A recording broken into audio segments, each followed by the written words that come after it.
चीज़ें और मुझे नहीं पता था कि इसका मुझे ये रिस्पांस मिलेगा। और जो भी मैंने चीज़ अपनी तरफ से करी है और मैंने कुछ भी गलत नहीं करा, ये मैं जानती हूँ, मेरा ऊपर वाला जानता है। क्या कहते हैं ना कि जो चाल सुबरा जो लोग होते हैं उनके साथ हम जो सीधे साधे लोग होते हैं वो नहीं खेल पाते हैं। तो बस वही चीज़ें हैं, एक ना एक दिन आप लोग के सामने भी सारी हकीकत आएगी और कई सारी चीज़ों को लेकर आ भी चुकी है। मैं सिर्फ आप लोगों से एक सवाल पूछना चाहूँगी और मैं चाहूँगी कि आप लोग मुझे उस चीज़ का जवाब दो। क्या वो बूढ़े माँ बाप गलत जिनका इस दुनिया में कोई भी नहीं है? क्या वो पति गलत? क्या वो बेटी जैसी ननद गलत? क्या वो शिवी जिसको उन्होंने बहन माना वो भी गलत? शिवी का परिवार जिसने इतना कुछ करा वो भी गलत? क्या ये संभव है कि एक इंसान सिर्फ सही है बाकी सब गलत है? तो मैं आपको आगे कमेंट दिखाने वाली हूँ और इस कमेंट के जरिए मैं आपको एक क्लिप भी दिखाऊंगी, क्योंकि ये होती है स्क्रिप्टेड रियल लाइफ गाइस, जो कि आप लोगों को दिखाई जाती है एकदम झूठी। पीछे से आप कुछ और हो, आगे आप कुछ और दिखा रहे हो, पर आपकी ही वीडियो में वो सारी चीज़ें देखने के लिए मिल गई। थैंक यू सो मच कोमल सैनी, आपने कमेंट करा, उस कमेंट के थ्रू मैं ये वीडियो देख पाई हूँ। आप देख सकते हैं सपना जी पीछे अपने भाई को किस तरीके से अप्रिशिएट कर रहे हैं कि वाह बेटा तूने बहुत अच्छा करा। लाइक ये देख लीजिए, आप सभी के सामने वीडियो है, बेटा तूने बहुत अच्छा करा। लाइक ये देख लीजिए, आप सभी के सामने वीडियो है। रिकॉर्डिंग का इतना ज़्यादा सिलसिला चल रहा है। जैसे कि अभी आपने सुना, ये थी रिकॉर्डिंग जो आपने सुनी थी शिवी की, यानी कि पहले जो आपने सुना था और हमने पॉडकास्ट अपलोड किया था वो था सपना के भाई का। उन्होंने अपनी तरफ से सबूत पेश किए और इन्होंने अपनी तरफ की सफाई पेश की, और वो भी जब इनके ससुर एक दफ़ा माफ़ी मांग चुके हैं, और उसके बाद आकर इन्होंने अपनी वीडियो में क्या कुछ नहीं कहा सपना के लिए। यहाँ तक भी कहा कि उनके फ्लैट पे ऐसे ऐसे काम होते थे, अगर मैंने तुम लोगों को बता दिया तो जिन लोगों का घर यूट्यूब से चलता था उनका घर चलना बंद हो जाएगा। कितनी बड़ी बात बोली है और किस बिना पर उन्होंने ये सारी बातें बोली हैं। Hi friends, welcome back to my channel. Channel में न्यू है तो चैनल को सब्सक्राइब कर लें और साथ ही साथ बेल आइकन प्रेस कर दें, जिससे कि हमारे आने वाली वीडियो की नोटिफिकेशंस आपको पहले ही मिल जाए। तो सपना की और शिवी की एक और नई कंट्रोवर्सी शुरू हो गई है। अब लोगों के मन में बहुत सारे सवाल भी उठते हैं कि क्यों कोई सपना के साथ रिश्ते जो हैं वो चल नहीं पाते हैं। अगर ऐसा ही कुछ बात है और जिस तरह के कमेंट्स आ रहे थे, नेगेटिव कमेंट तो आते ही रहते हैं सपना के खिलाफ। मतलब वो कुछ भी करे, तो अगर वो रोती है, अपनी परेशानी बताती है तो कहती हैं वो रोती ही रहती है। अगर वो जो है थोड़ा सा मुश्किल के टाइम में भी अगर थोड़ा सा अपने आप को संभाल कर चलती है तो कहती है इसको कोई फिक्र ही नहीं है, ये तो देखो सास ससुर से अलग रहकर खुश रह रही है। और अगर वो अपना कुछ काम करना चाहती है तो कहती है कि परवाह ही नहीं है, ये तो चाहती ही थी यहाँ पे अलग होकर रहना, जिससे कि ये वाली लाइफस्टाइल जी सके।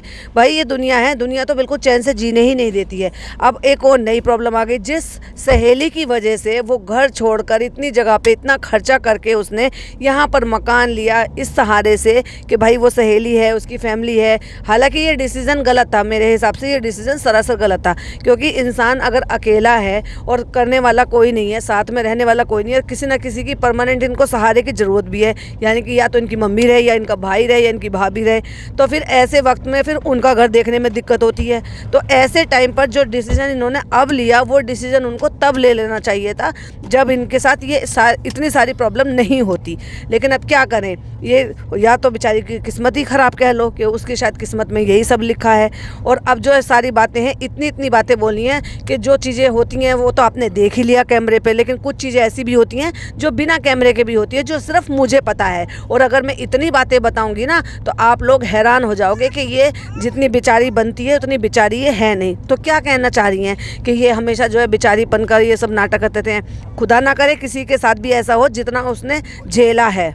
बात करते हैं शिवी की। अगर उसको ये सब कुछ करना था और अपना समझकर दिल से करना था तो भाई तुम्हें ये गाना नहीं चाहिए था जितना तुम अब बैठ के यहाँ पर बखान कर रही हो। और अगर तुम्हें ऐसा ही लग रहा था कि ये तुम्हारे साथ गलत कर रही थी, तुमसे कुछ ऐसे काम करवा रही थी, जो कि शिवी ने अपनी वीडियो में कहा कि मुझसे कुछ ऐसे काम करवाए जा रहे थे जो कि मैं करने में जो है मैं तैयार नहीं थी, मतलब मेरी मर्जी नहीं थी और ये मुझसे करवाए गए, यानी कि झूठ मूठ। यानी कि वो ये कहना चाह रही है, इन्होंने ये इल्ज़ाम लगाए हैं कि जब राजवीर जी की डेथ हुई थी तो वो उसका कंटेंट उनके भाई ने पहले ही अपलोड कर दिया और उस वजह से चिढ़कर उन्होंने, जबकि कह रही है कि मेरे पास तो उनके कोई नंबर नहीं थे, कोई अपडेट नहीं थी, कोई फ़ोटोज़ नहीं थे, तो मुझे क्या पता कि उन्होंने केक काटा है, तो कैसे केक के फ़ोटो हैं, कहाँ हैं। तो उन्होंने मुझे फ़ोटो भेजे इंस्टाग्राम पे और ये कहा कि तुम वीडियो बनाओ और वीडियो बना के ये बोलो कि देखो उसके साथ तो ये सब चल रहा है और देखो इनके भाई बहन कैसे कर रहे हैं, मतलब इनके परिवार वाले कैसे कर रहे हैं। और इन्होंने मुझसे कह कर करवाया। अगर उसने ये कहा भी था और सोच कर देखो कि जब वो ऐसे कह रही है अपने ही सगे भाई के लिए, तो तुमने कैसे मान लिया? तुमने ये क्यों नहीं सोचा कि आज ये अपने सगे भाई के लिए वीडियो बनवा रही है, कल को तुम्हें भी ब्लेम कर सकती है? तो तुम्हारी इतनी बुद्धि नहीं थी? कहती है मैंने वो वीडियो बना दी, अपलोड कर दी और उसके बाद मेरे परिवार वाले मेरे पीछे पड़ गए। तो तब तुम्हें अच्छे बुरे का समझ नहीं आ रही थी? तुम दूध पीती बच्ची हो क्या जो उन्होंने जो कुछ कहा तुमने मान लिया? तो यहाँ ये एलिगेशन ये लगा रही हैं कि उन्होंने इस बात से चिढ़ निकाली है कि वो राजवीर जी का जो कंटेंट है वो मैं अपने चैनल से डालती और उससे पहले मेरे भाई ने डाल दिया। तो तुम्हें क्या लगता है कि कोई औरत जो है अपने पति के जाने के बाद कंटेंट के बारे में सोचेगी? मतलब कितनी घिनौनी बात इन्होंने की है। और अगर ऐसा है तो भाई वाकई में बहुत ज़्यादा बुरा है। सबूत दो। कह रही है ना मैं हर चीज़ की मेरे पास सबूत है, मेरे पास सारी रिकॉर्डिंग रखी हुई है, सारी चीज़ें रखी हुई हैं। तो वहीं उन्होंने साथ ही साथ कुछ जो है स्क्रीनशॉट भी लगाए हैं जो हम आपके साथ नेक्स्ट पॉडकास्ट में थोड़ी और डिटेल में बात करेंगे और डिटेल के साथ बताएंगे एक्चुअली वो क्या कहना चाहती थी। वहीं उन्होंने कुछ हिडन शब्दों में ये भी कहने की कोशिश की कि उनके फ्लैट में वो यहाँ से छोड़कर गई थी तो उनके फ्लैट से यानी कि उनके जो अड़ोसी पड़ोसी थे या बिल्डिंग वाले थे वो बहुत ज़्यादा परेशान थे। मतलब वो ये कहना चाह रहे हैं कि उन्होंने कंप्लेन की है या उनको ये पसंद नहीं था कि ये जिस तरह से यहाँ पर रहती है, इसकी वजह से इसको यहाँ से घर छोड़कर जाना पड़ा।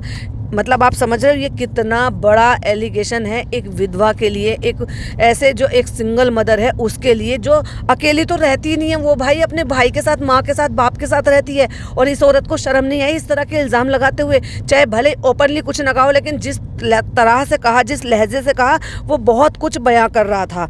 तो इसको बिल्कुल भी शर्म नहीं आई। मतलब अब कहने की बात यह है कि जब ऑडियंस ने अच्छी तरीके से इसको लताड़ना शुरू किया, क्योंकि इनको जानता कौन था भाई?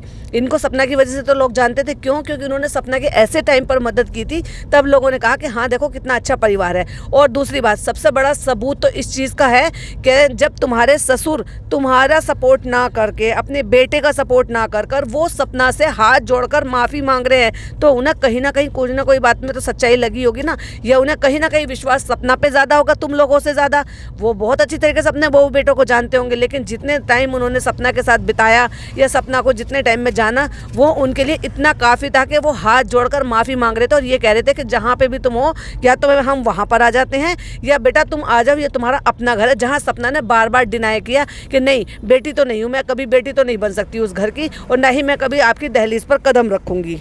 और वहीं एक और इल्ज़ाम इन्होंने लगाया और शिवी ने क्या बोला अपनी वीडियो में, कहती हैं कि ये हमने जितनी इनकी मदद की वो तो की, उसके अलावा भी ये हमें QR कोड भेजकर पैसे मांगते थे। इनका भाई जो आज वीडियो बना रहा है मेरे खिलाफ, वो हमसे पैसे मांगते थे। अब आप एक बार बताओ, वो खुद का YouTube चैनल चला रहा है तो क्या वो कमा नहीं रहे होंगे या कोई काम नहीं कर रहे होंगे?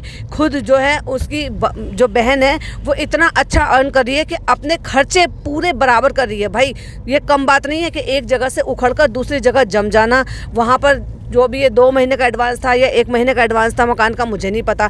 और किराया भी जो वो फ्लैट था उसका कोई कम तो होगा नहीं, उस हिसाब से उसका भी किराया था। प्लस बच्ची का एडमिशन कराया, यूनिफॉर्म ली, कोर्स लिया, डेली मर्रा का भी खर्चा था। फिर प्लस अभी उसने गाड़ी भी निकाली है। तो ऐसा तो है नहीं कि उसकी कमाई नहीं हो रही है। तो क्या उनको इनके पैसों की ज़रूरत थी? क्या ये उनसे पैसे मांगना चाह रही थी? कितना गलत इल्ज़ाम लगाया, मुझे तो ये समझ से परे है बिल्कुल। क्या आपको समझ में आ रहा है कि आपको लगता है कि ऐसा होगा कि पैसों के लिए वो QR कोड भेज कर इनसे कहेंगे कि हमें पैसे भेज दो? वही वाली बात है ना, खिसियानी बिल्ली खंबा नोचे। अब क्या है ना, पकड़ी गई है और जो कुछ उल्टा सीधा बोल दिया तरारे में आके, फिर जब ऑडियंस ने लगाई लताड़। और फिर दूसरी बात, जब तुम्हें ये है कि मुझे तो यूट्यूब से पैसा कमाना ही नहीं है, मुझे तो यूट्यूब पे मैं अपनी सिर्फ मेमोरी कलेक्ट करती हूँ, तो मोनेटाइज क्यों करती हो वीडियो को? मत करो। और दूसरी बात, जब तुम्हारे उस पर शौक अपनी मेमोरी कलेक्ट करने की वजह से छीछा लेदा तुम्हारे परिवार की, घर की, तुम्हारे सास ससुर की हो रही है, तो फिर क्या ज़रूरत है तुम्हें वीडियो बनाने की? सपना का तो उससे घर चल रहा है, वो उसके सर पे और कोई है नहीं, उसका तो ये अर्निंग सोर्स है, तुम्हारा तो नहीं है ना। छोड़ दो यूट्यूब, क्यों यूट्यूब पर हो फिर?